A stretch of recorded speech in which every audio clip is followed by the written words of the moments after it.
Go. What's up, YouTube? Back with another live hockey lesson. This one is called Common Hockey Mistakes. I asked you guys on Reddit, on Twitter, on Facebook, what are some common hockey mistakes? I got a bunch printed down here, so we're gonna go over those. And hopefully these are things you're like, oh, that's definitely something I do. You might recognize, actually I guarantee you'll recognize some of these mistakes that you're making that you can change to become a better hockey player. But I figured there's gonna be some talking going on here, a lot of back and forth with you guys. I want to also drop something actionable into this stream because that's what we try to do on every single stream. So I figured we'll start it off with a 2 or 3 minute stick handling routine. I'm going to be using the Dangle Puck by Hockey Shot. By the way, we do have a giveaway going on at the end of the stream, so if you're here for that, stay tuned. This is the Dangle Puck. It slides really smoothly really well on smooth surfaces, and I'm going to do like a 2 or 3 minute stick handling routine. You guys can come back later on and just rewatch the beginning of the stream and go through this, do it every single day, and that's how you get better. It's not by making some huge breakthrough. There's no hack, there's no secret, there's no special way, something that the pros know that you don't know. The only secret is consistency and quality. So I'm gonna give you some stick handling drills. You go through them.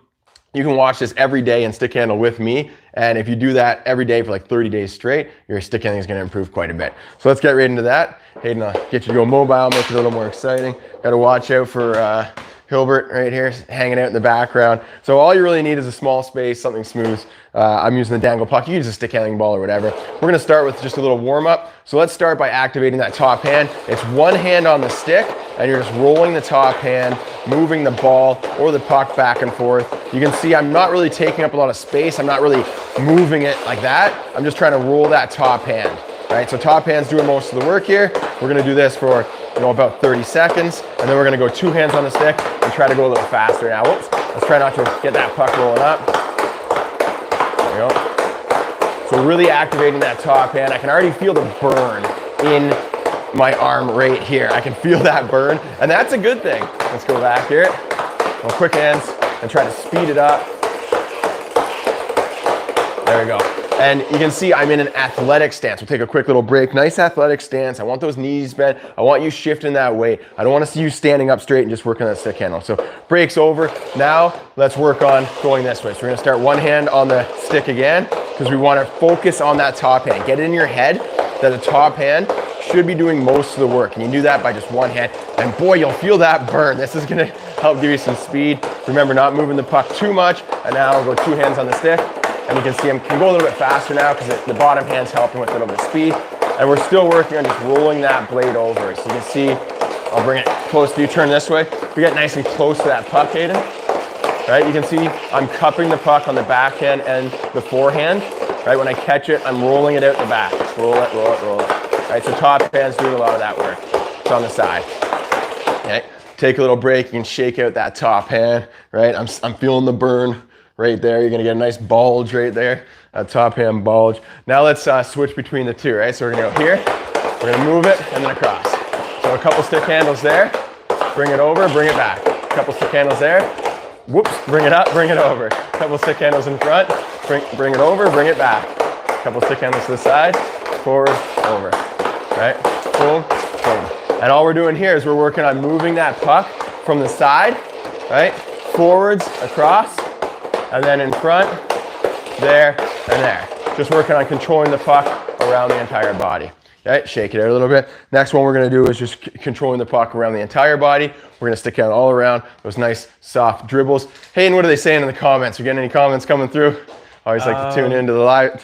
People were asking for Mason. They're wondering where I was. So oh, I'm holding the camera. Hayden is holding the camera. Yeah. All right, so yeah, Mason's inside. Let's work on this one now. So we're working on moving the puck or the ball around the entire body. Remember, we got nice wide stance, slow. Working on, I'm rotating my body as I go, right? And just quick movements from each spot, right? You see how I quickly move it from here to here, and then from there to there. So I'm gonna quickly move it, grab it, stick handle once, move it. Here, boom, boom, boom. So it's that speedy movement from one area to the next that we're working on. And that's just a quick drill for control. Next, we're gonna have a little fun with the puck. We're gonna roll it around the blade. Hayden, I'll get you nice and close here. right? Still keep that nice athletic stance. Start at the heel, roll it to the toe, and then the toe to the heel, right? We're gonna spin the puck like that. This works really well with the dangle puck because it has that bearing. And this is just to get a feel for the puck on all areas of the blade. And you can kind of work it around, right? Move it to the side as well. Just kind of spinning it around. This is, whoops, lost it. This is all just so you can get a feel for the puck on the heel, the middle, the toe, all parts of the blade. And you can reverse the direction if you want to get fancy, right? So before I started the heel on the forehand to the toe, now I'm going to start at the toe on the forehand to the heel. And that, I find this is a little harder to spin it this way, but you can see I can still control where the puck is going.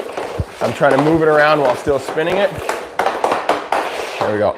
So that's a nice little control one. Now we'll throw in a few little fakes, so quick movements, right? Start with the puck in front, nice athletic stance, knees bent. And what I want to do is work the foot, work into it in the movement, the body weight. So I'm going to start with the puck in front. We're going to stick handle, move it this way, and then this way. But we want to do it really quickly, right? So stick handle, boom. You can see I'm going to weight shift right here.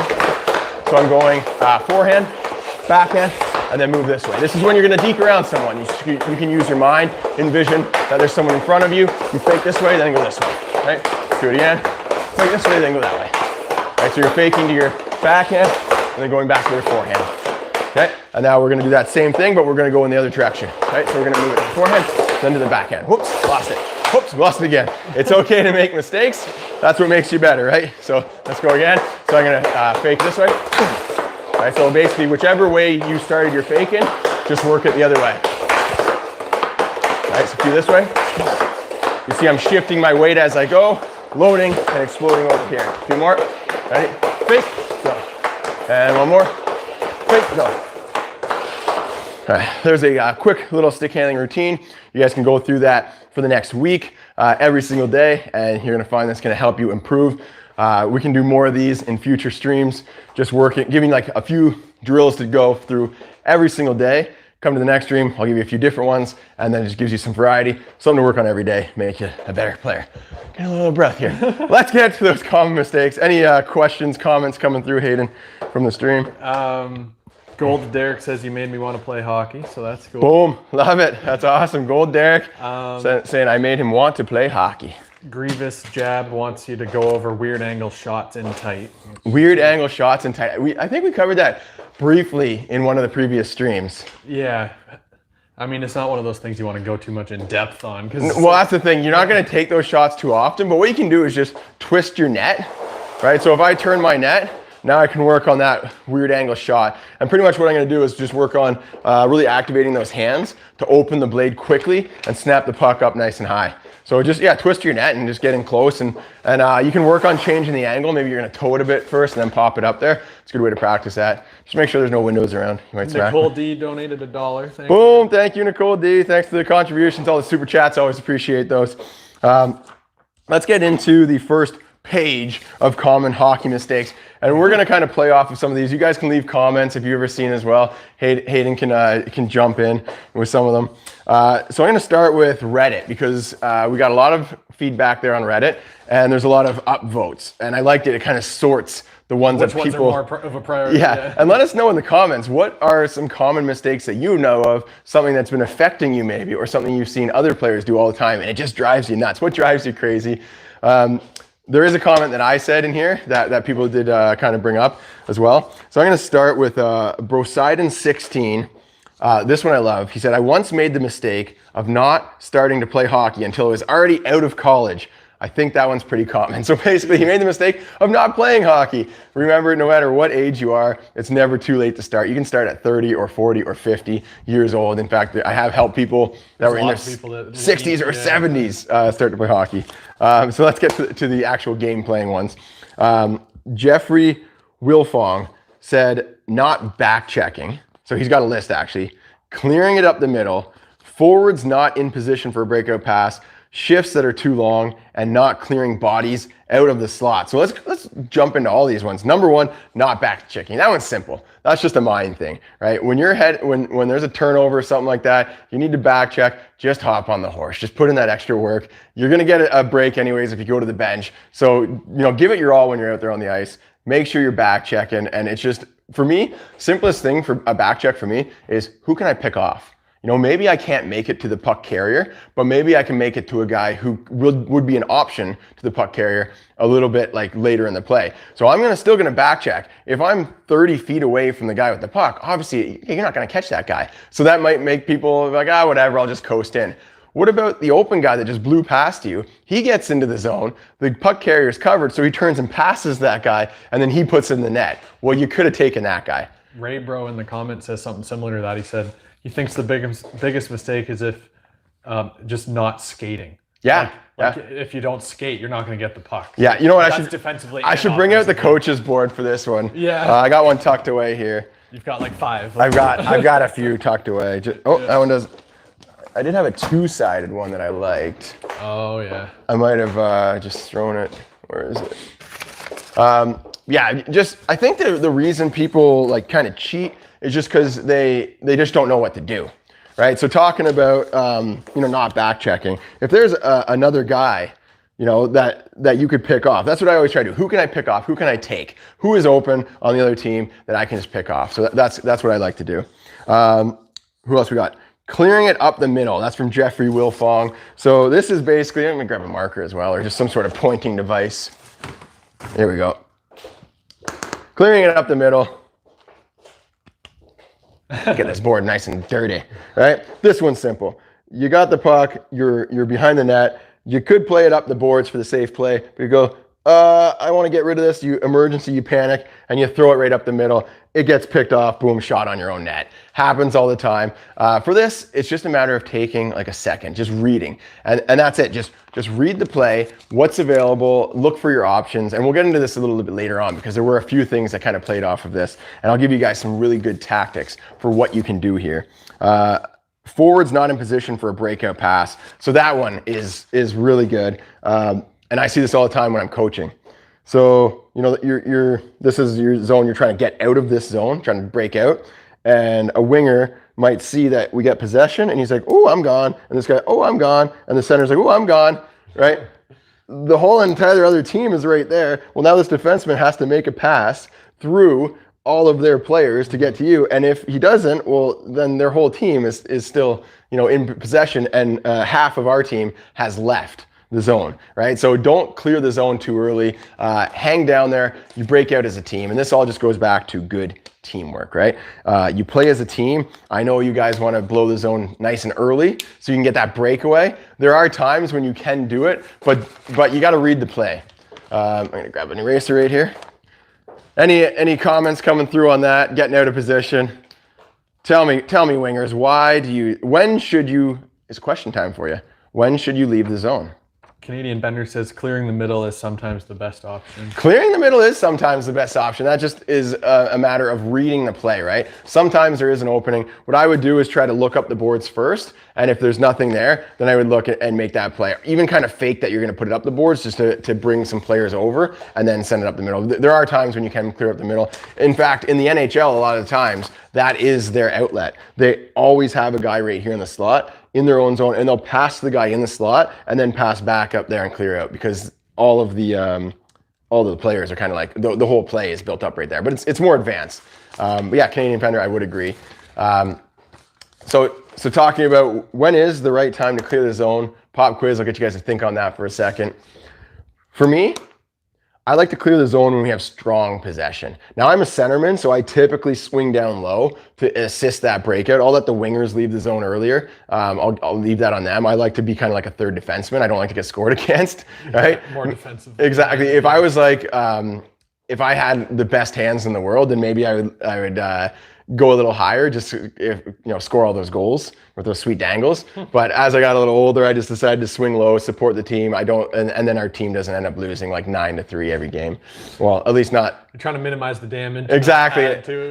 Maybe you do lose 9-3, but only 1 or 2 of those goals were scored when I was on the ice, right? So at least there's that. When I leave the zone early though, is when we have really strong possession and there's not a lot of pressure, right? So let's see, we've got the puck down here and, their players are sort of like up here and our defenseman's leading the rush. We got a guy leaving here, and then these guys start to back up. then I'm like, okay, I can trust my defense that they're going to get that puck out of the zone. When I know that we're getting the puck out of the zone or it's pretty obvious, then I'll leave the zone and I'll kind of take a little bit more risk. But if the other team, if we just got possession and there's like 2 of their players on our defenseman and there's like no chance we're going to clear the zone, well, then don't leave, because it's all based on risk and reward, right? If it's high risk to leave the zone and you're basically leaving your team playing shorthanded while you're out of that zone, don't do it. Fair enough. Here we go. A couple people saying that it's annoying when you don't get a pass when you're wide open. Yes. Yeah. So, and that does happen. You're a forward and there is that opportunity to, you're starting to break out. Maybe you're the far side winger, so you blow the zone, try to stretch out the defense, and you're cutting through a lane. I'll show you that. This is really good to do. So say I'm the far side winger. Nikon Punch says, so I'm not supposed to cherry pick at the blue line? Yeah. You're not supposed to sit right there and wave your stick at the other team, right? So say I'm the far side winger. The puck is over here. The puck's always over there, right? We get possession. I leave the zone. I'm looking for like that outlet pass. Maybe we skated it up a little bit. We got strong possession leaving the zone. And then you start to cut lanes. So we can think of the lanes like right here. I like to draw the lines, connect the dots. So there's like a lane here, there's a lane here, there's a lane here. A good way to get a pass is to cut through the lanes. And this is when maybe the defense is like right here and you kind of make eye contact and you're like, all right, here we go. There's like a defenseman right here, so he can't make that pass right to you. So you cut and start moving this way. And that's the perfect time for him to put it right on your stick. And then he waits and waits and waits. And then you're here and then it's too late because there's another guy covering right there. And then he'll make the pass. Right? That does happen. You're wide open and they kind of wait and they hesitate just long enough to not make that pass. That is annoying. It does happen. One thing you can do is try to keep that lane open as long as possible.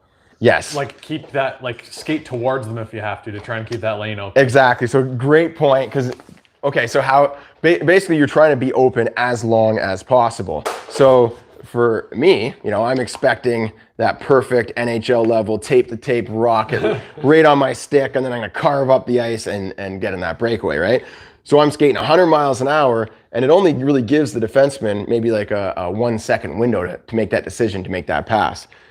If I carved and then kind of coasted, it could give him 2 or 3 seconds to make that. And maybe I'm getting chased down by this guy. So now I can skate towards him and make it even easier for him to make that pass. And at least we've advanced the puck a little bit down the ice. Yeah. So based on if you're playing with a teammate that doesn't really have the vision to see right away. Yeah. So know your defenseman. Is the defenseman going to make that pass? Exactly, if not, make it a little easier for them. You can make it easier by going a little slower or getting a little closer to them is a great way to do it. Let me know, guys, in the comments. What are some of your biggest pet peeves about hockey? What are some big mistakes either that you're making or that you've seen other people making? Amy says McDavid does that very well. Yes, he does. Oh, yeah. So talking about what we were just talking about, Amy says that McDavid is good at buying some space, finding those lanes, cutting across them, getting open, or maybe cutting back towards the D, giving him more of a chance to get that pass. But yeah, McDavid, really good at timing. He sees an opening, he cuts into it, and the defense, boom, hits him on the stick, and he's gone because he's already wound up. Here's a good one. So my biggest thing that I said is defensemen pinching when they shouldn't pinch. And that brought up some good discussion. When is the good time to pinch? Ray Bro asks, what about the positioning of a D-man, high versus low? Yeah. So that kind of ties into pinching and when the good time is to pinch versus not. So something that is, it happens in men's league. If a defenseman pinches and then doesn't make that play, basically it's going to be a 2-on-1 or a 3-on-1 going the other way. And sometimes it just crushes the other team. Sometimes it ends up on just a breakaway. So let's talk about when a good time to pinch is. And we'll get a little bit more into this, into the comment section. So let's say the other defenseman is right here and you're here. We're trying to keep the puck in the zone. Puck comes up the boards, and should you pinch or should you not pinch? Well, judging on this defenseman's position, that's a bad time to pinch.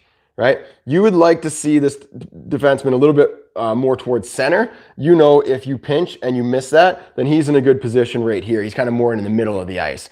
If you miss this pinch, puck gets chipped by, now he's over here. He has to haul butt all the way to try to catch this guy. He's probably not going to catch him. So that's probably going to be a breakaway or a 2-on-0 or, the worst case or the best case scenario is that he's over here a little bit more and it becomes a 2-on-1, right? So you can base it off of your other defenseman's positioning. So if the other defenseman is way over here or maybe a little deeper in the zone, that's a terrible time. But if your other defensive partner is more in like a safer, more defensive zone, then that's a little bit better time to make that pinch. Also, let's see. Let's say their other player is here. The puck comes here. Should you pinch? Well, if it's pretty clear, like 100% chance you're going to win the race to the puck, I'd say that's a good time to pinch. The time when it's a bad spot, if there's like a 50-50, I wouldn't even go for it, right? Let the guy just back up, play it safe, play it so you have two defensemen well positioned and, try to close that gap, try to angle them towards the boards. You have a lot more options if you play it safe and back up versus if it's, okay, 50-50. Maybe I get it, maybe he gets it. Well, I wouldn't take the 50-50. Especially late in the game. Especially late in the game, yeah. Unless you're unless you're down and you're trying to be more aggressive, say you're up 1 goal. Yeah. You might not want to pinch if it's 75-25. You're trying to just play it conservative. So good time to pinch, 100% chance that you're going to get that puck, right? If there's any sort of doubt, then maybe back off and just mitigate risks and just play good because then you can continue to kind of shut them down, use your stick to steer them towards the boards, take away but if you give them that breakaway or a 2-on-1, right, there's a lot more chance that they're going to score directly because of that decision to pinch. If you guys have anything to say about the pinch, when to pinch, when not to pinch, let me know in the comments section. Hayden can read some of those out to me. And I'm just going to read one more comment. Got my notes right here. So there was a really good comment. A book of, and this is from, I didn't get the person's name, but it says a book of mine that I've read called Hockey Analytics, A Game-Changing Perspective, had a look at the scoring chances across an entire season in the NHL and came to the opinion that the defenseman pinching is almost always the wrong play, which is pretty interesting. I'd like to see how they analyze those pinches because it's easy to find a pinch gone wrong. Right. But I've seen players pinch and it's a good play. Puck comes up the boards. I think it's if the other player already has the puck and you come down to pressure them. Like pinching when your team, like when the other team has control, is never a good idea. Yeah, so if the other team has control, just don't pinch pretty much. Yeah. If say that a guy takes a shot and the puck rims around and you got to come down to get it and then just bang it back into the zone, sure, that's a good pinch. Or maybe like a guy's here and he bobbles the puck. Maybe you can jump up on him. But yeah, according to that book, it says it's almost never the right time to pinch. So I thought it was pretty interesting. I actually easy for us to say as a forward. I hate it when our defense pinch. I like personally as a centerman, I like when a defense comes and tries to pinch because for me, most of the time it's an easy, I chip it past them and I'm gone. Right? It's all about speed differential. We talked about this. What's the best way to beat a defense is have a speed differential. If he's coming at me and I'm going towards him, all it takes is a quick sidestep or a quick bank the puck off the boards or, just one really small move and I'm gone, I'm past him, right? Or if I have another player, I just, chip the puck out to hit that player. Maybe I'll spot the puck to him and he's gone, right? So I do like it when the defenseman pinches. Most of the time it gives me the advantage. So yeah, I thought that was a pretty interesting book. We got a really good one from Hockey Coach here. He's a regular on the subreddit, our hockey players. He says, from a tactics perspective, gap control, especially focused on building good gap control starts with your thought process away from the puck. Many defenders forget about their gap when the puck isn't immediately on the stick of the player in front of them. So I like that. It's just constantly being aware of your position. This goes back to defense. All right, so talking about gap control, clear this board up. Okay, this is the forward. This is the defense. That is a bad gap control. This guy has the puck. He has all this space to do something with the puck, right? So basically what you want to do is close that gap. But you don't want to, if you close it here, you're skating towards him, he's just going to sidestep you and he's gone. So the gap control is just keeping a good spacing between yourself and the puck carrier. And as Hockey Coach here says, even the person without the puck, start thinking about gap control before the guy even has the puck. Right. And then it puts you in a better position. So as the puck's moving up the ice. Exactly. Not as an afterthought once it's already at your blue line. Yeah. Yeah. So like say this defense is like, over here and there's like a forward here, there's another defense kind of playing him. Well, if he makes the pass, then this guy's out of position.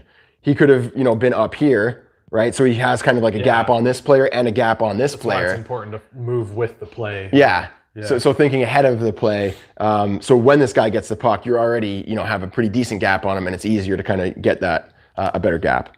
So that's a good comment from Hockey Coach here. What are they saying in the comments? Ben Preston says when your defenseman goes for too many rushes.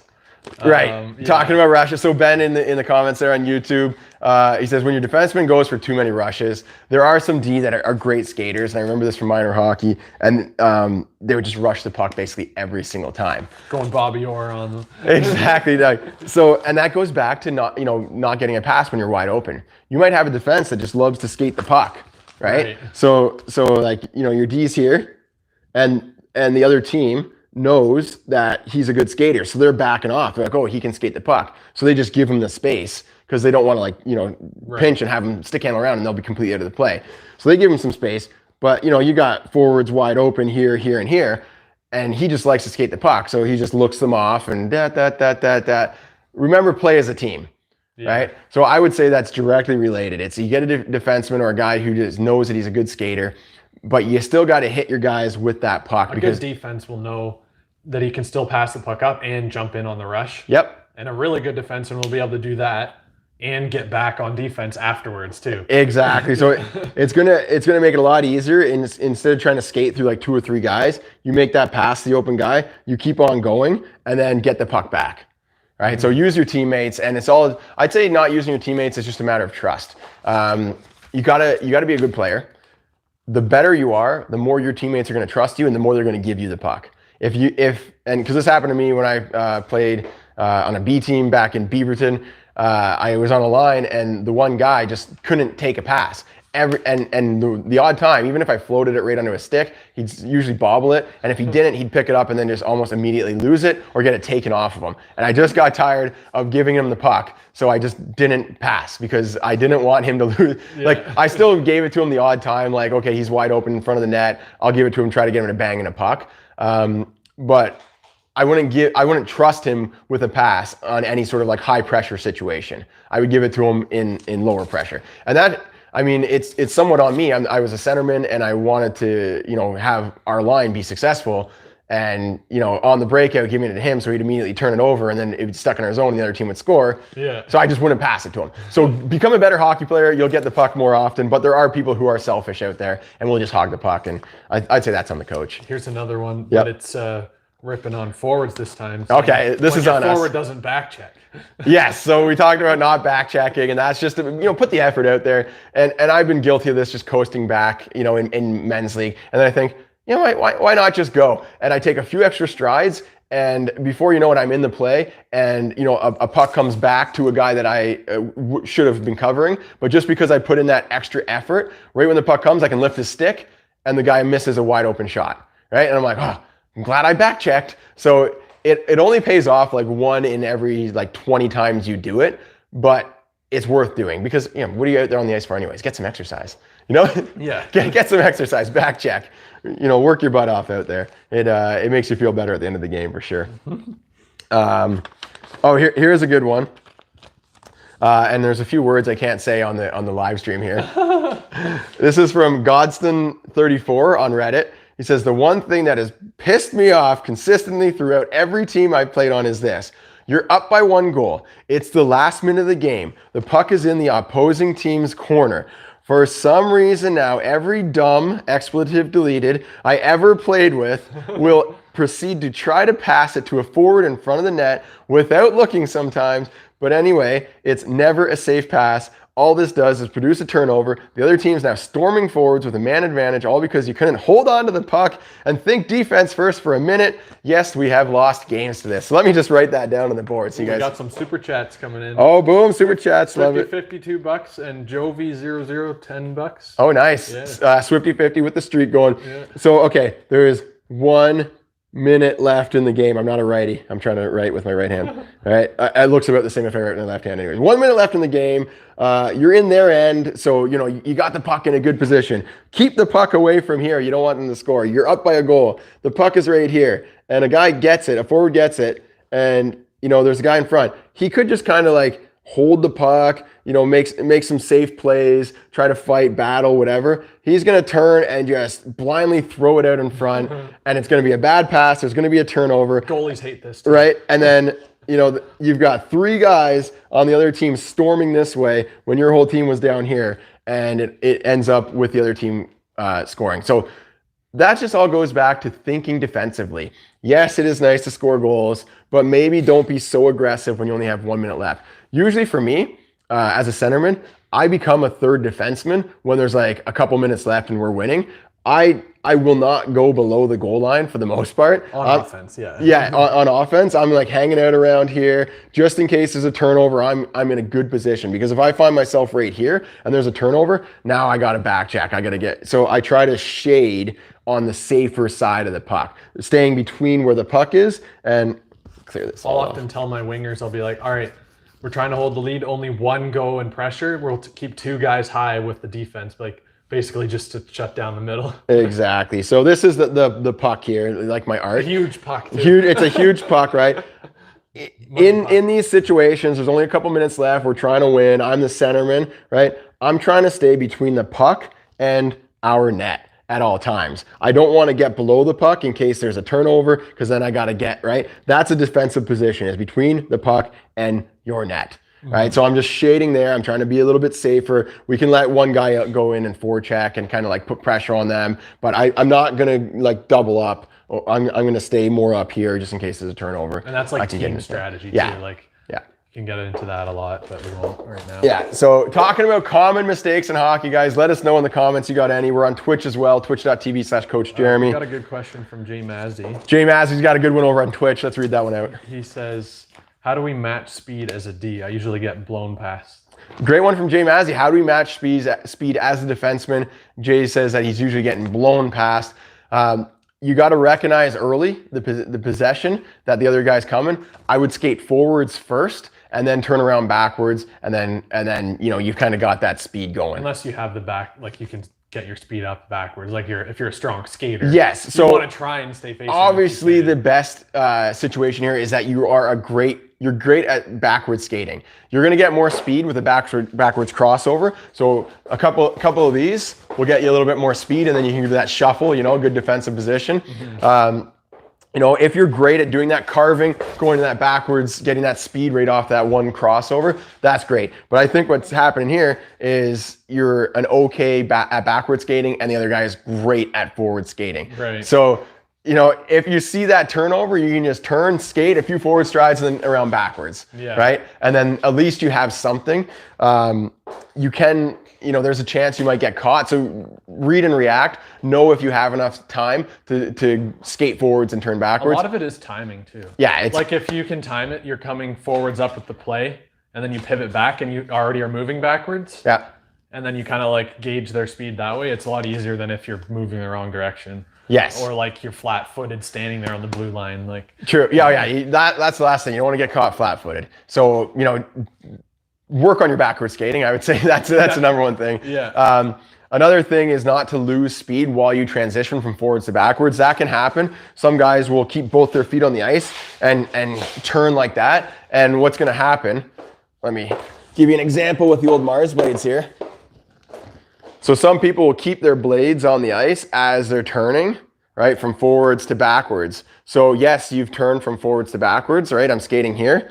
But in the process, you've carve the ice, and that slows you right down. So what you got to do is lift it up that foot, turn it, plant it, so you don't carve the ice. So an example right here, right? If I'm coming towards you, right here, this foot is facing forwards, this one goes backwards, boom, right? Versus and going like that, you're going to slow yourself down. So that should help you, Mazzy. And I do have some videos on How to Hockey about that. Any more comments coming through on YouTube? Yeah. Fuzzy Nut asks, how do I know when I should go for the open ice hit when I have a guy coming down on me? Boom. Good. All right, Hayden, I need you for this one. And so he's saying, how do I know when I should go for he donated $5. He asked the same question down farther with boom. Yeah. Awesome. We'll give the old super chat. Yeah. Thank you, Fuzzy Nut. This is, So I'm gonna hit you, right? yeah. So I need Hayden because I'm gonna lay the big body check here. How do you know when it's time to lay that big hit? So Hayden, you're there, I'm back here. You're basically reading gap, right? So right here is not a great time to initiate contact because I decide that I'm gonna step up on him and he has enough time to sidestep me, right? Two things you're looking for when to lay the body is the gap and also what is he doing. If he is aware, he's ready, you're gonna read the guy. Hayden's got great hands, great speed. Yeah, right? So in that situation, I'm gonna be a little more cautious laying that body because even if I close that gap a little and then kind of catch him, he might still be able to sidestep me.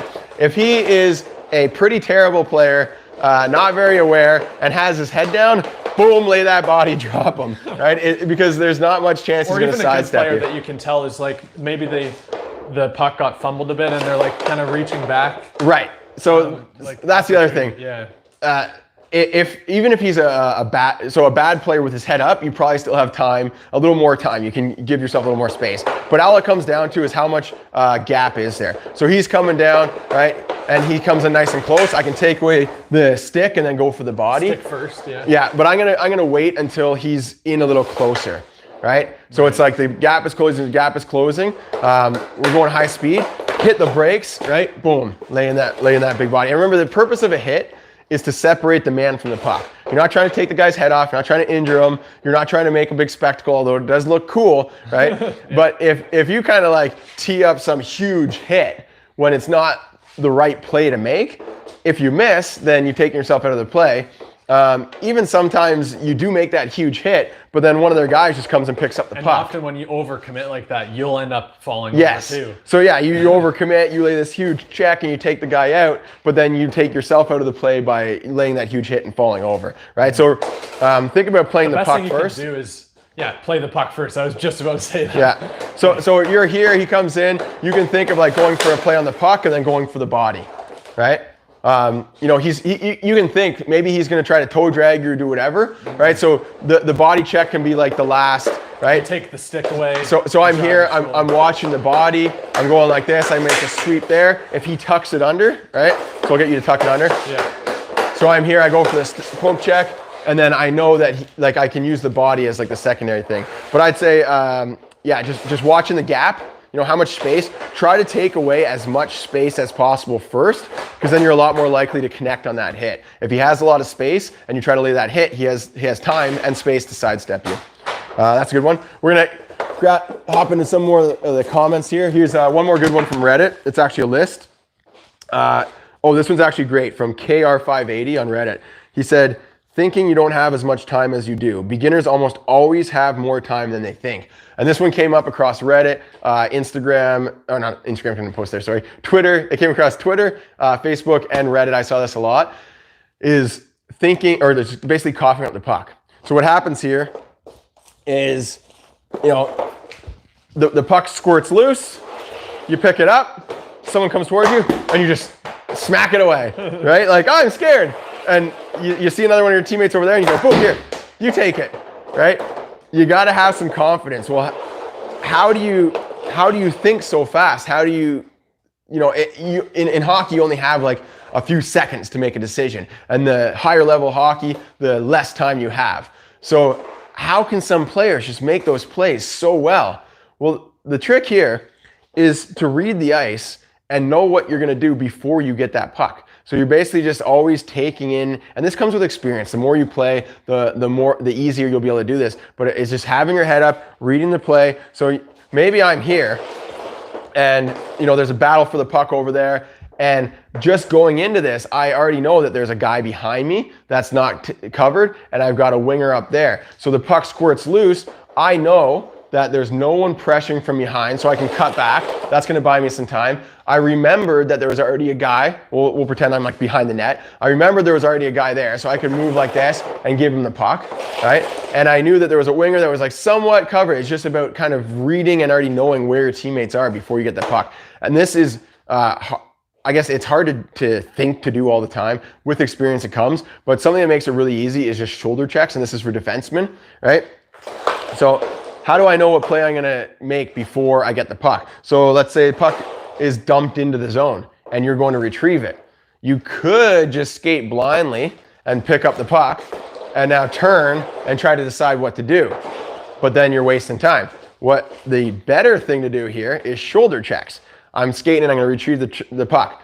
Early on, I take a quick look over my shoulder. I see I got a guy there, and someone who's pressuring me, but not very hard pressure. So now I know I'm not pressured hard. I'm not just gonna slap the puck away. I'm gonna get it, I can turn, I already did a shoulder check, so I know where my guys are and I can make that pass, right? Same situation, right? I'm coming in, I do a shoulder check. I know there's a guy right there and he's pressuring me really hard. So I wouldn't just go like this and slap the puck and give it away because I've read the ice. I know there's a guy there and I know he's pressuring me there. Maybe what I'm gonna do here is fake that guy out. I might come like this and fake like I'm gonna put it back, right? And then go this way. I might fake like I'm gonna cut one way with the puck and then go like that. So it buys me a little more time. So it's just a matter of reading the ice and knowing where your players are on the ice before you get the puck. That's going to give you a lot more time. So yeah, the big mistake there is just coughing the puck up, getting rid of it early. Does that happen to any of you guys? Let me know. Hayden, if anyone's mentioned that.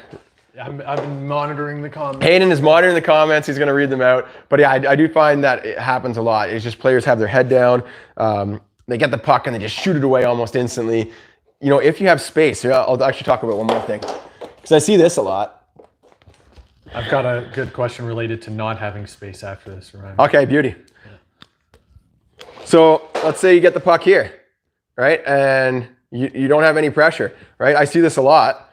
And then, you got a few teammates here that you might be able to pass to. And maybe there's a defender there and there. So you got the puck and you try to make that pass.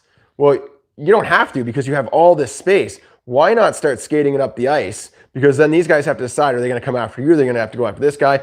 The whole system, the whole group of players is going to start moving back. And that's going to open up more options for you. And that's going to advance the puck give up. you more time for your forwards to get open too. Exactly. It gives your forwards time to get open. It gives you time to think about who you're going to pass to. But I see it a lot, right? You get the puck and you're right there and you just go boom and shoot it down the ice. If you're not pressured, hold on to it. Right? And that's going to make you a better player over time because you'll gain confidence carrying the puck and looking and thinking and making those plays. So that's my number one tip. If you're not pressured, hold the puck, try to make a play with it. Some of the best D people are really good at holding onto the puck and waiting till for that perfect opportunity to get the puck out or making a quick pass. So I was coaching or helping coach Pee Wee hockey team over the winter time. And even before that, when I was coaching Adam and Pee Wee back in Huntsville, that's something that I'd always tell the defense. If you're not pressured, skate the puck. You don't have to rush it up. Just start moving it forwards. Hold on to it, stick handle it, have your head up, look for a play. And it made most defensemen better instantly once they remembered to do that because they're not just shooting the puck away, right? They're holding on to it, they're waiting. And a lot of times they would see an opening and they would just skate it right down the ice and they could skate it right into the zone just all on their own. So we got, instead of just throwing the puck up the ice, they'd skate it, put it into the other player's or the other team's zone, and then we'd have offensive possession, which is pretty sweet. So, yes, guys, we are doing a giveaway. What was the comment? Yes, we're doing a giveaway, guys. Yeah. M. Gibson says, what do we do when our D passes the puck late on a breakout and we don't have time because the D is the opposing defense already on you? Oh yeah, that a late breakout. You kind of there's already pressure on you when they pass it. Yeah, so you get the pass a little bit late and you're under pressure. It depends on the situation. If there's another open guy near you, I would just kind of try to field the puck towards them. So this goes knowing where your teammates are. Right, I'm getting a pass and I see there's a guy right on me. I might just chip it past, right? So let me get the board out here. Yeah. So say I'm right here, right? I get the pass. If there's pressure on me, I'm just gonna try to chip it out of the zone or just, put it into a soft area, continue the play up the ice, but put it somewhere where one of my teammates could get it. Maybe I'm up here, all right? Maybe I'm here and I'm getting the pass and I'm getting pressured. This puck comes to me. I might see that I have a teammate over here, so I'm going to either pass it right to them, or if I don't have the time, just chip the puck past this guy who's pressuring me to put it into an open spot so that guy can pick it up and go. Maybe I'm on the boards and there are no options. If I get that puck, I might just eat it, right? And just battle and just try to work it down the boards because I don't want to try to make a pass and give it away. Right. Right. Your only pass is to the middle, and if it's not there, you're better off keeping it along the boards. So, read the play, see what your opportunities are. If there's someone right on you, maybe you have to accept that pass and just battle and then try to make something out of it. Or just kind of chip it past that guy. Those are pretty much your options. Swifty50 says, can you try the Wrecker M90? I used it and I loved it. I don't know what that is. I did. It was a Sherwood Wrecker M90. I believe I had that stick. I might still. Okay. But I do like Sherwood sticks. They make good twigs. It's actually probably up there, maybe. Yeah. Or actually maybe I did break it. The Sherwood makes good sticks. They make nice lightweight sticks. It's a Canadian Tire owned company. So you'll typically get, good quality sticks for a little bit cheaper than the top name guys because Canadian Tire makes them and then sells them directly in their stores. Whereas like Bauer is going to make it and then sell it to the retailer and the retailer has to sell it to you. So there's a middleman, right? It's kind of a good way to eliminate middlemen. Sherwood makes good twigs. That was her super chat from earlier. Oh, sweet. Yeah. Gotcha. Here's another good one. Not moving your feet. Common hockey mistakes, not moving your feet, just coasting around.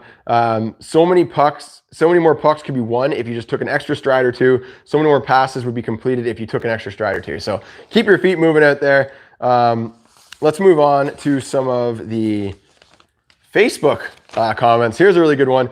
Adam Reynolds, something that really he doesn't like about hockey is infinity shifts. Guys that are tired and instead of dumping and changing, go into the O-zone, lose the puck, and then give up an odd man rush. Right. This usually happens. It's like you've already had like a 45-second long shift. You get the puck. You just want that one last rush. You take it in, but instead of doing a line change, you try to score. You end up like your whole team is down there. You give up possession. Now you're too tired to back check. And you're pretty much useless. And then you line change, and the other team has like a 5-on-3 or a 5, playing basically shorthanded. Right. So yeah, it's infinity shifts, waiting too long. That's a big pet peeve. Knowing when the right time to change is. Yeah, that's actually a skill in hockey. Yeah, it is. Yeah. For me, like a good line change, and this happens all the time. You get off the bench, people say, "Good change." Yeah. Right? Yeah. People will say that, and it's a legitimate skill to change. So that your teammate, when they go out, is in the best opportunity to continue the play. Yeah. Sometimes as a center, if I know that my wingers are needing a line change, and I'm carrying it up, I'll rag the puck, I'll delay a bit, give that's smart. I've never done that. The other line mates a chance to get on, then I'll give it to them and change. Wow. Yeah. I like that. Yeah. Man, that's a skill. So yeah, Hayden says that he holds the puck and he'll kind of just give the guys rag time. It a little bit. Yeah. Rag the puck, give him a chance to Instead change. of dumping it in and changing, I'll try and Yeah, because you want the puck. Exactly. Or no, because then you just give it to your teammates, the fresh guys that come I on. can put a tape-to-tape pass. That's smart. Yeah. Another one from Tony Perkins, not following your shot to the net. Too many kids think it's enough just to get a shot on net. I actually thought, so we'll go mobile on this one. We've been talking a long time. Let's put something into action. These are some common mistakes I see when I'm coaching, and this is gonna get you more goals. It's gonna get a whole fresh perspective. We've been talking too much. Yeah. Get this out of here. So the big one, actually I just said let's move over here, Hilbert. He's heavier than he looks. Yeah, just move the net up a little. We'll just put him right in the net. So, Hayden, I'll give you the puck. All right. Where's lefty here? Lefty. Jet speed there. No, right there. There you go. Oh. So it is. You're like, that's not a lefty. I'm like, yeah, it is. I was so confused. Are these all lefties? Yeah. That's why I assume that every stick in the garage is like a righty. Those are all my sticks. That's why I was really messing up, because I just looked down and they were all facing that way. It's like, I was just looking. I wasn't really looking for lefty righty. I was just looking for the opposite of what I thought was in the garage. That's hilarious. Okay, so I'm gonna get you on that side. All right. Move the battery out of the way. So this is a big thing that happens. Big mistake. You're coming in on a 2-on-1, right? And I'm a righty. It'll be opposite on the other side. And I come to the net like this. I get the pass, Now I either have to get the shot off from the backhand, which a lot of players when they're younger don't have a great backhand, or I have to stick handle the puck and the goalie's going to slide across, and then I try to shoot and the goalie makes the save. Hilbert's such a good goalie. He runs. He's amazing, right? So that is a common hockey mistake. I see it all the time. We teach it when we have practices. We do 2-on-1s, and I always tell the guys, okay, I see it. Try this next time. You're skating down instead of showing the backhand. Presenting the backhand. Yeah, you're presenting the backhand, or they'll skate like this, right? Then they got to pass like back like this, right? You get the puck, and you kind of got to like get into a position to shoot. Not great either, because that's the other thing the players try, right? So instead of that, open up backwards like this. The puck comes in. Here we go. Pass. Boom. Oh, still a big save by Hilbert. You know what? I thought he was going to slide this way, opening up space on that side of the net. And he just didn't move. Like, I'm going to go this side now, smart, right? So let's do that again. Instead of coming on your backhand, you turn like this, open up, boom. Taking those rebounds. Scores. All right, that's one. Number two, this happens all the time. I'll come from the other side. So it's going to look funny when I'm on shoes, but you guys will probably recognize this when it happens, right? So Hayden's got the puck, 2-on-1, I don't have the puck. And a lot of hockey is knowing what to do without the puck. This is one of those things. So skating, there's back pressure. I'm skating. Oh yeah, you got to get that shot on net. I got to shoot. Yeah, shoot on net. Oh, right? God. Don't score either. All so right. Skating, looking for that pass. Oh, it went. Did you score? Yeah. Okay. Whatever. We'll say. I can do the one-handed back. Let's just fake it. Okay. So Hayden's got the puck. Skating. I want that puck. Oh, I don't get the pass. And then I end up right here. Well, where's the puck? Rebound right in front. Where am I? I'm behind the net. Yeah. I see it all the time, right? Stop at the post. Stop at the post. Hunt for rebounds. So it's a 2-on-1, right? You're making yourself open.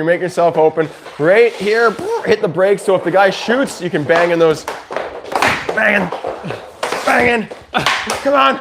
I was trying to purposely hit his pads as many times in a row, but then that one went high. I was going to jam it like 10 times. Yeah. Hunt for rebounds. Stop at the back of the net. Same thing on this side. You're coming in, right? Slow down and stop right there to give the guy the option to pass, or if there's a shot and a rebound, you're going to sit there and jam it in. I do see it. They blow right past. They go behind the net. There's no scoring opportunity behind the net. So that's just a simple one.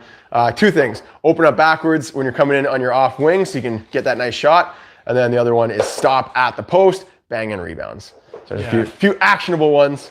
Any more comments coming through? I guess we don't have to do a question and answer because this whole thing is basically Q&A. Yeah, we did it a lot more open this time. We kind of been shaped by what you guys wanted to know. Yeah, we mix it up for this live stream. And we did the stick handling routine at the very beginning. So Stuart on Facebook, he said, heads down hockey, not looking up or around to see where other players are. And this goes along with coughing the puck up, right? You cough up the puck because right when it touches your stick, you don't know what to do. You just send it away. It's kind of like panic mode. So having your head up, reading the ice, makes you more prepared when you get the puck. Now you got to stick handle a few times, get your head up while you have the puck as well. They say, bro, this goalie is a god. Hilbert, man, we built him out of, Check out the video if you haven't seen it. Yes, the video is on the channel. Check it out. Of us building Hilbert. It's a fun video. You guys got to check that one out. Mm-hmm. We built him out of mystic parts. That's why. Yeah. It's like he's like puck magnets. Dean Blake on Facebook says, my 10-year-old says no passing. So 10-year-olds hate it when there's no passing. I think that's usually when the puck hogs emerge. He's around 10 years old. Right. That's what I noticed. It's like there's one kid that's like a really good skater and he'll hold the puck, and the 10-year-olds just hate it. It's probably just like at the point where that person was good for a while and the other players hadn't caught up, so he's used to not have anyone to pass to. Yeah. And then they get to the point where it's like, okay, you could totally pass now, but you have a habit of ragging the puck and hogging it. Coach Terry on Twitter said, telling the D to just get it out. How about puck recovery and make a play? Let's develop our D-men to try things.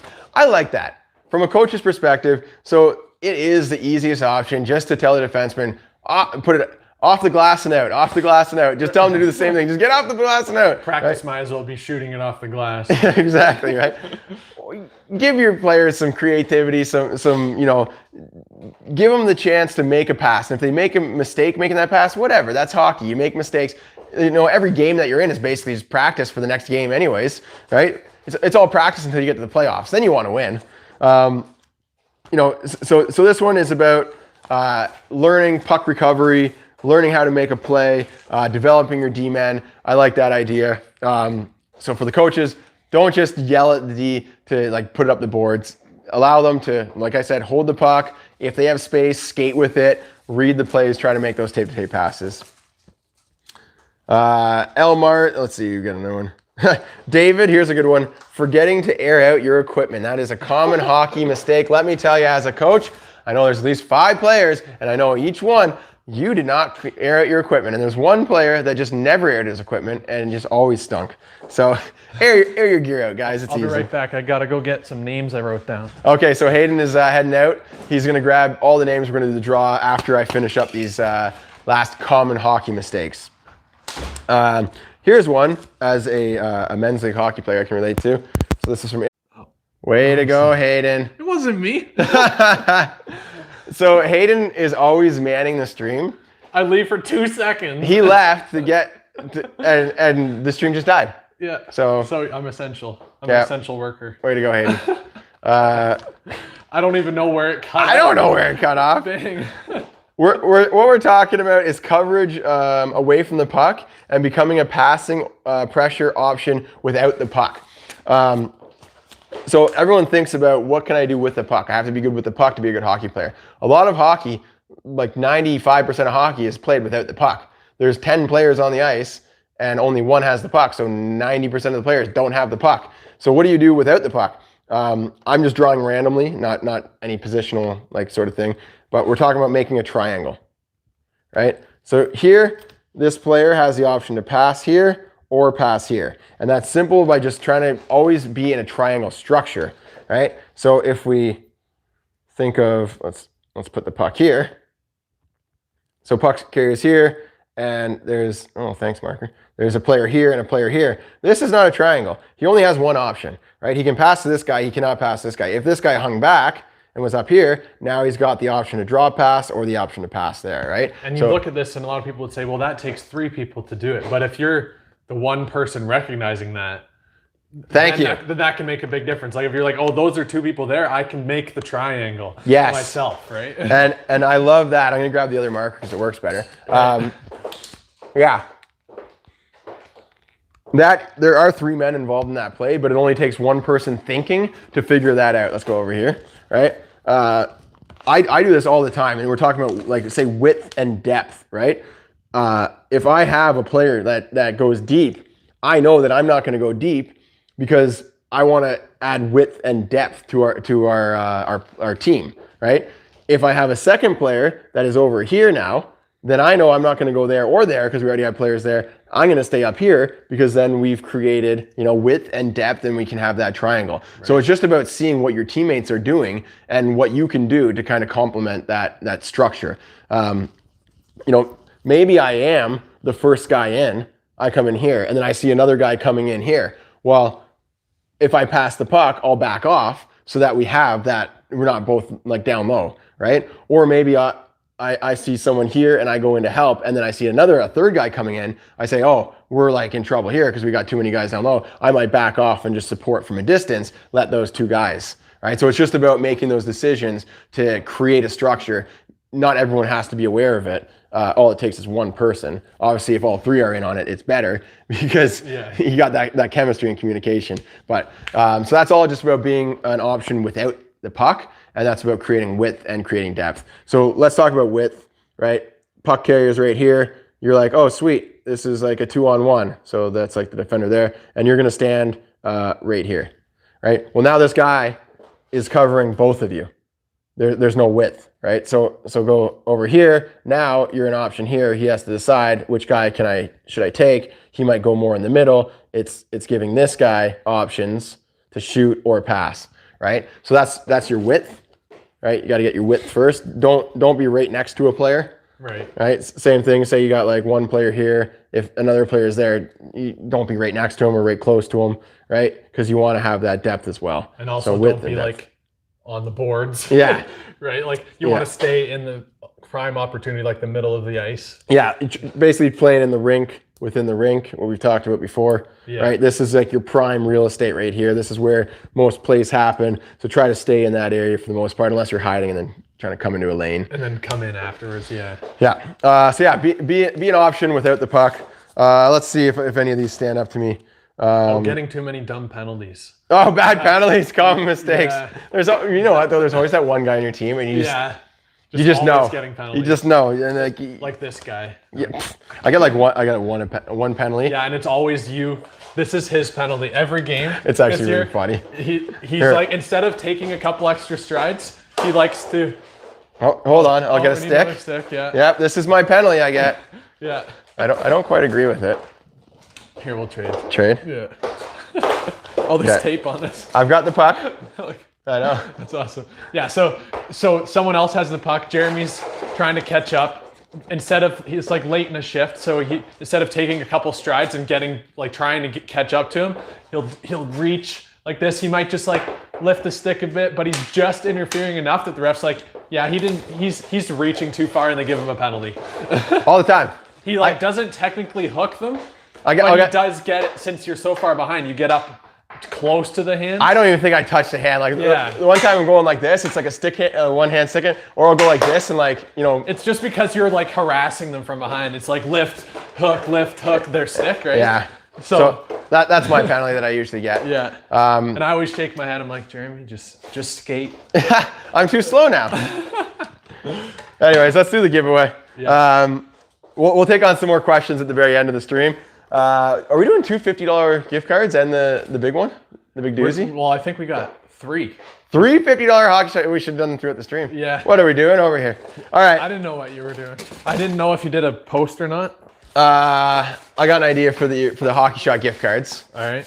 Um, I've got the names for the grand prize okay. here. So we're gonna let's do the snipe. Sure. We'll do. Well, we should finish with that for the grand prize. I'd say we do it for the $50 gift cards. We'll put some names on targets and then okay. mix them up. We'll shuffle them and put them in the net, so we don't know who we're shooting for. Okay, and then we'll just be like, okay, that was that one. Yeah. Okay, like so that. grab some targets there, Hayden. Yeah. We'll get Hilbert out of the net. We're gonna draw for $50. Oh, he's stuck in there. There we go. Out of the way, Hilbert. Bear with us while we. Oh, do we have more orange ones? Somewhere we do. Maybe we should use green ones. Oh, there's another orange one. That's good. Yeah, but if someone's on a green target, I don't think it really matters. I can snipe any. Well, yeah, I guess we're gonna aim for them anyways. Yeah. Okay, so what we're gonna do is we're gonna draw names out of the hat. We're gonna stick them to these targets. We're gonna put them backwards so we don't know who we're aiming for. Yeah. And the first 3 we hit are the first 3 winners. Let's take these ones off. There you go. So I'll pass you some names. You tape them. okay, pass them to me. I'll tape them. Sounds good. And we'll just grab them at random out of here. Yep. This is all the people that have been contributing above and beyond, doing their training at home. So yeah, we've drawn these names from Instagram. Let's see. Well, and quarantinecamp.ca. Quarantinecamp.ca, Reddit, and Twitch. Instagram, Twitch, anyone who's been in the stream. So this one is Johnson and YouTube, obviously. 191, I think it is. You're going in for the snipe off. This is. Here, I might be able to hold the target, or you can set it down. There you go. I need one at a time. We need an extra set of hands. Johnson 191. We'll shuffle these after. Oh yeah, Just so we don't know like who is where, Right. who's gonna win. All right, next up, we're on a green target. We got this is from Quarantine Camp, Spectre 273. Nice. You're going on. A couple of these are stuck together. Just trying to mix them up. Draw like 6. Let's go. Yeah, I think so. Okay, we got Jay Barry 111 from Twitch. Oh, nice. He's a regular there. Oh, there we go. Try not to mess them up too, because I put them back in if they don't. Oh. If they don't hit them. And you keep covering them in tape, and I have to rewrite them. That's fine. You can rewrite them. Next up, Sniper Jeremy, also from Twitch. It's going into the giveaway. This is for the $50 gift cards from Hockey Shot. Next up, this is for another Quarantine Camp guy. Nice. Average Hockey Kid. That's from the Oh, yeah. quarantinecamp.ca website. I remember them. Okay. Got another one from Quarantine Camp, TLC Chiefs 18. Let's just take one random off of the YouTube comments as well. All right, last one from here. I already picked it, so I'd feel bad if I threw it back in. We got right. Weird Person 9 from Twitch. Oh, nice. In for a $50 gift card. Weird Person 9. We'll save the rest of these for the grand prize one. The final giveaway. All right, random YouTube comments. Yeah, now we're gonna take one person out of the comments who's commenting right now. Maybe just like scroll through. Yeah, I'm just doing a scroll up, and I'm gonna change it to live chat actually. Yeah, put her on live chat. Live chat, and I'm gonna scroll up and then pick one at random. Okay, we're picking one person that's currently watching. Make sure we get someone from the YouTube comments. What's the name? Boom, Braden Marshall. It's with AE. Braeden Marshall. Braden.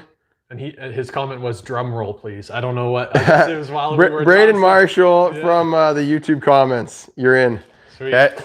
So now, what we're gonna do? That's funny. While we were drawing names, Weird Person 9 was like, "Can I be in the draw?" Yes, That's awesome. Can. We got you.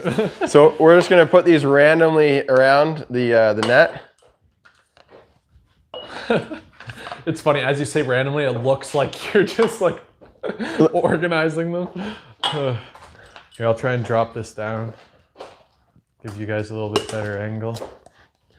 By random, I mean like I don't know who's on each target, you know? Right. So we can't like pick. Oh, I see what you're saying. And now I'm gonna shuffle them around even more, right? Right. So we don't know who's who. We're not selecting the winner. This is sniped by choice or sniped randomly. There we go. So we're gonna snipe 3 of these off.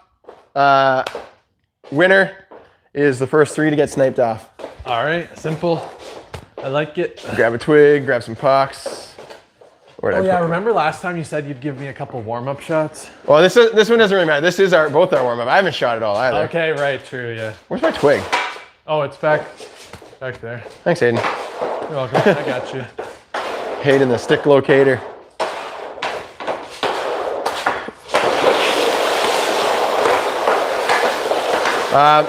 After this one, we will snipe for the grand prize, which is a Hockey Shot Train at Home package, which includes tiles, pass rebounder, all kinds of fun stuff. Gotta clear myself some space over here.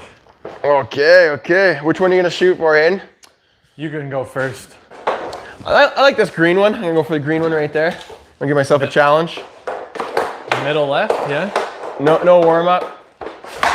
Oh, In between. Put it in between. All right. I'll go top right. Top right. Sounds good. The orange. Oh, maybe we should put that thing down, huh? That flipped up a little bit. I'm gonna go for the left post. That orange target on the left post. All right.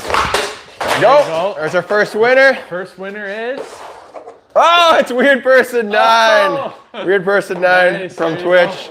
go. Congrats, gift buddy. card. $50 gift All right, card. we got 2 more. All right, I'll go the right orange one. Yeah. Oh, nice snipe. There it is. Who's got this one? Oh, you put it on backwards. Yeah. Some of them I just jammed on there quick. Oh, Who we got? I can't even read it. Let me see. Covered in tape. Yes, this is very covered up. It's Johnson191 from Instagram. So we will have to decipher that message because I did that to it. I thought you'd be able to see through the tape because it's clear tape. And I mean, you like technically no. folded it up 6 Folded it 6 times. It's really dirty. We gotta go for a green target. We gotta snipe a green one. Yeah. So actually, let's just knock these ones out. Sorry if you're on an orange target. You're done. Because we already got 2. Yeah. All right, for the final $50 Hockey Shot gift card. Go for the one like just to the left of the middle. Oh, way off. All right, I'll go top left because it's sitting all alone on Okay. the side there. Oh my gosh. Top left good looks good to me. All right. Low. All right. We're just going for that one. Yeah. Damn. I'm gonna go under the hockey shot name. All right. Oh, right between them. That's the second I time barred you've down done between them. that. All right, yeah, I'll go the one on the right there, but the second from the right. Okay. There we go. Oh! Second from the is right is the winner. It is. Oh, that was from it's the big Oh one. yeah, Braden Marshall. Braden Marshall, with my bad writing. So from the YouTube comments Nice. is the winner that we picked him right out of YouTube. There we All right, go. so those are the three $50 gift card winners. If you guys want to shoot us a message on quarantinecamp.ca. Now let's go for the grand prize. What we did before is we picked 2. And then we sniped. Oh no, well one time we did 4. Picked 4. And then we did like a round. We could keep these guys in it. Sure, yeah. Green targets. Yeah. Let's just and then we'll draw one more. Let's randomly eliminate 1. Okay. And then we'll draw 2 more. Okay, sure, yeah. So this one is randomly eliminated. All right. Yeah. Enter their name back in, just to be fair. Or... Oh yeah. Sure. Yeah, I'll go grab Hold on, that. we'll snipe these ones first. What? We'll snipe these ones Oh, first. Okay. So we're gonna do a snipe off. Actually, we should announce who's in it. Yeah. Just so you know. So on this one, Sniper Jeremy from Twitch. And this one is Spectre273 from Quarantine Camp. So we're gonna do it tournament style. The first to snipe here goes on to the final round, and then we'll do another one, and then we'll go them against each other. All right. And So there's a tiebreaker if we both hit. since my name's Jeremy and I'm a sniper, I'm gonna shoot for Sniper Jeremy. All right. That's my guy. So I'm going for Spectre, top left. All right. Oh, just missed it. Almost wobbled it off. I know. Has to hit it. I have to hit it. Has to be a direct hit. Just under. Oh, Same thing. All right. Here we go, Spectre. nice one, Hayden. Not what I had in mind. There we go. Oh, hits the post. These green ones are getting us. Hey, we gotta shoot the Yeah. orange. We gotta come out here and warm up. I've been rolling the toe a little bit so I don't go over it. Yeah, I know. I keep putting it below. Oh man, Gosh. just beside All it. right, this is the one. Oh my gosh, just below it. We're running out of pucks. Okay. Someone's got to hit it. Breaking my board, man. There it is. Finally. So That was a struggle. I was being Sniper Jeremy. Congrats, you're going into the showdown. I was rolling the toe a lot because I didn't want to do what Hayden did and hit behind, and it was definitely affecting my shot. So we're gonna be more aggressive. Sniper Jeremy moves on. Bear with me here. Dum, dum, dum. All right, no more breaking our fancy thing we took forever to set up. Grab some pucks. You want to grab 2 more names? Spectre's out. Yep. Where's the hat? Or Right there. the hat. I did point to it. Okay. Next 2 going on for the grand prize giveaway. First one is from YouTube, Nathan Morin. That was from a different stream. Oh, from a previous stream. Yeah. Nathan 'Cause I'm Morin. pretty sure they were asking good questions, or must have been in the super chat maybe. And the next one going on. Oh, Anaheim Duck 16 from Quarantine Camp. Nice. Oh, A very regular on the stream. yes, very regular. Hayden, I know you guys have had some conversations, so I'm gonna shoot for Nathan Morin. I'm going top left because Hayden failed to hit that. That's for sure. Just roasting me. God. I either was hitting just below it, or I tried to go a little higher and it kept flipping up on me and missing the net. Okay. Got to work on this curve. I shouldn't have switched from my. Anaheim Ducks is, it's all up to you, man. Is he up? Where's He's top right. I'm going top left. All right. Oh, just tickled the post. Oh my gosh. I completely. Just tickled the post too. Just yeah. the bottom of it. I totally flubbed that one. Yeah. Ah! What is going on? I hope the stream's dead. Check the tape job. So for this one, I'm gonna step onto the inside foot, get a little bit of that like nice snapshot on it. Boom. Oh. There it is. Oh, Did I go first or did you go first? I don't remember. I think you went first, so there you go. Sorry, Anaheim Ducks. Deflection. Hayden is okay. Sorry, buddy. So for the you can throw his name back in. Okay. So Nathan Morin and Sniper Jeremy are going for the showdown. Let's pick randomly. I'm just kind of shuffling behind my back for who shoots. I hold it and then who shoots for who? Okay, hold on. All right, I'll point. Pick a hand. This one? You're shooting for this person. All right. Who is it? Sniper Jeremy. I want to. All right, so I'm shooting for Nathan Morin. Dropped it. And Anaheim Ducks, your name's going back in the hat or in the helmet. In the helmet. Yeah. All right, buddy, I tried. It's so funny how you chirped me so hard good. for that shot. Yeah. And then you did the same thing. I know. Well, it must have been the pucks. All right, so You can go first this time. first one to snipe here is the winner. So I'm going top right? Yeah. That snapshot felt good, so I'm gonna do it again. Oh! And you kicked the door, too. Hayden gets a chance to make it interesting. He can still shoot his guy. Then it goes into OT. Oh! And she gone. I keep hitting the bar. What's going on? The winner, see, after warm-ups, and it was good. Yeah. 2 for 2. The winner from YouTube, Nathan Morin.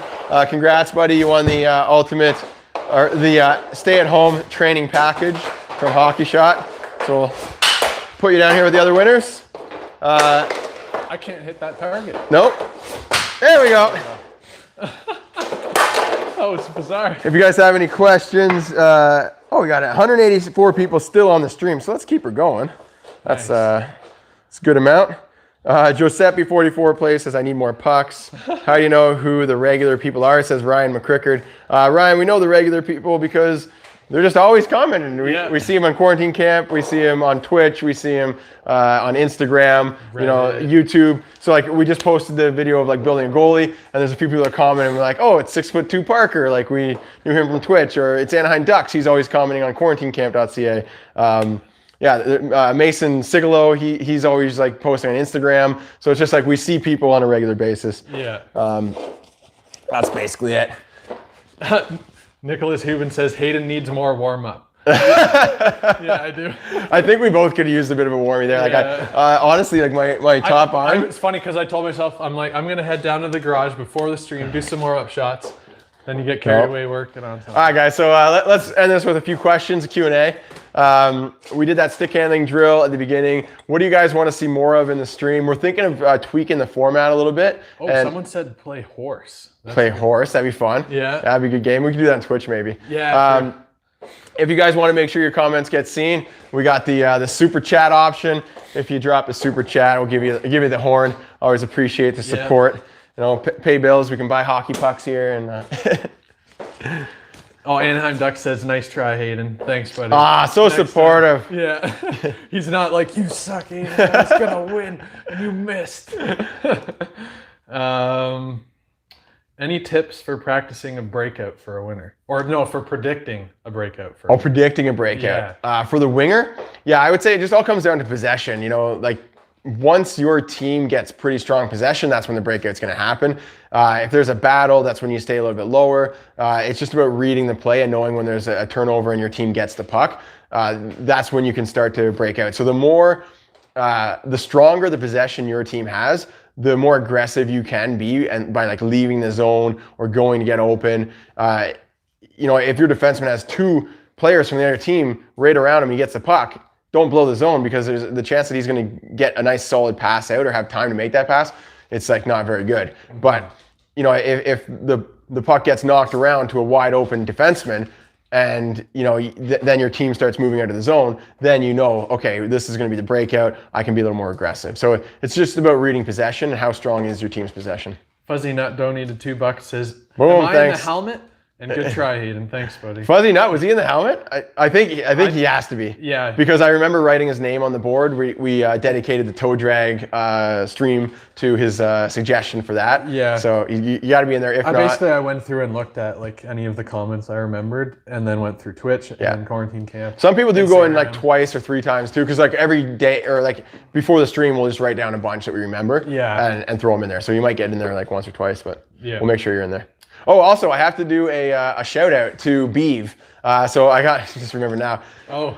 I got an email from someone that said they one of their teammates, he was I think about 60 years old, and he ended up having a stroke, and he was just well liked around the community. So a big shout out to Beeve, they call him. Yeah. His nickname is Beaver or Beeve. Nice. So yeah, big shout out to him. Hope you're doing well. I got an email back saying that he is recovering. Yeah, hopefully he has a full recovery. So hoping that he has a full recovery, and just thoughts go out to him.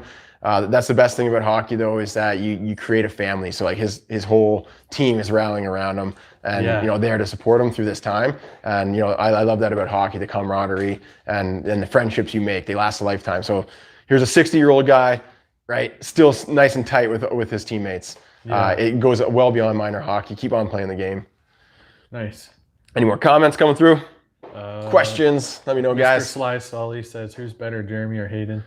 I don't know if that's a question for us or Who's better, me or Hayden? You snipe the targets. I'd say in the garage, I can snipe the targets a little better, it seems, but on the ice, Hayden seems to have a little better, I'd say, creativity with the puck.